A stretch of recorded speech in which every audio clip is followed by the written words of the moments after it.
Boker Tov, j'espère que vous allez bien. Petite réflexion sur Parashat Matot et Masé. Matot et Masé, nous explique le Rabbi, a priori, c'est deux choses contradictoires. Matot, qui veut dire ici tribu, mais qui veut dire aussi bâton, représente quelque chose de rigide, qui ne bouge pas.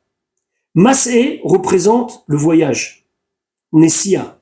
Comment concevoir Matot et Masé dans notre Avodat Hashem, bien sûr. Dans les parachiotes, c'est facile. Il suffit d'ouvrir le Chumash et de regarder la traduction et les explications. Mais qu'est-ce que ça m'apporte à moi, Matot et Masé? Le Rabbi expliquait la chose suivante. Matot, ça représente une posture.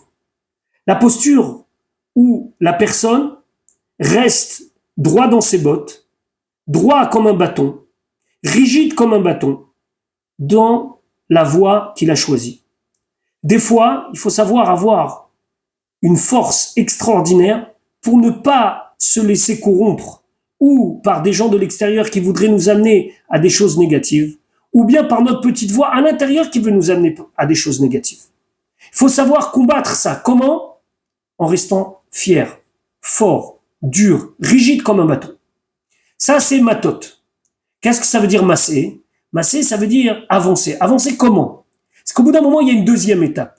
C'est que je ne peux pas passer toute ma vie à combattre. Au bout d'un moment, il faut que le point faible qui est dans moi, ou cette influence extérieure qui vient m'empêcher de faire ce que j'ai à faire dans la Torah et les mitzvot et me comporter comme il faut, j'en fais quelque chose qui va être un tremplin pour moi.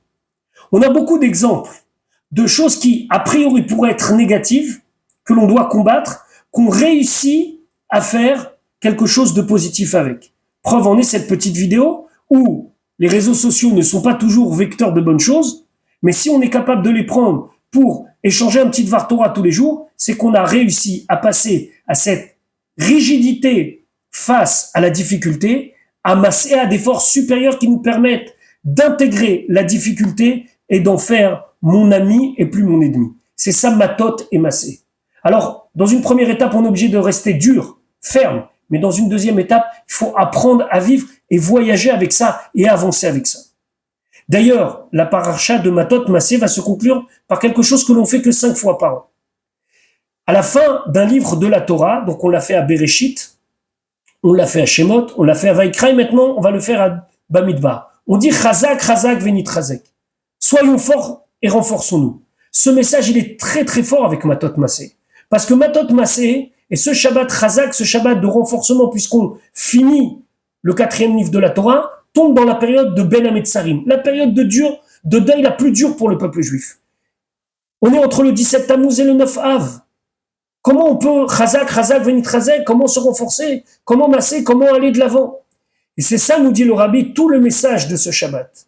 Même lorsqu'on est dans la période la plus difficile, celle de l'exil, qui dure déjà depuis plus de 1900 ans, le Beth Amikdash est détruit. Et on ne peut pas avoir le contact qu'on avait avec Akadosh Baruch Hu comme à l'époque où on avait le temple. Alors comment on vit cette période-là? On peut la vivre matot.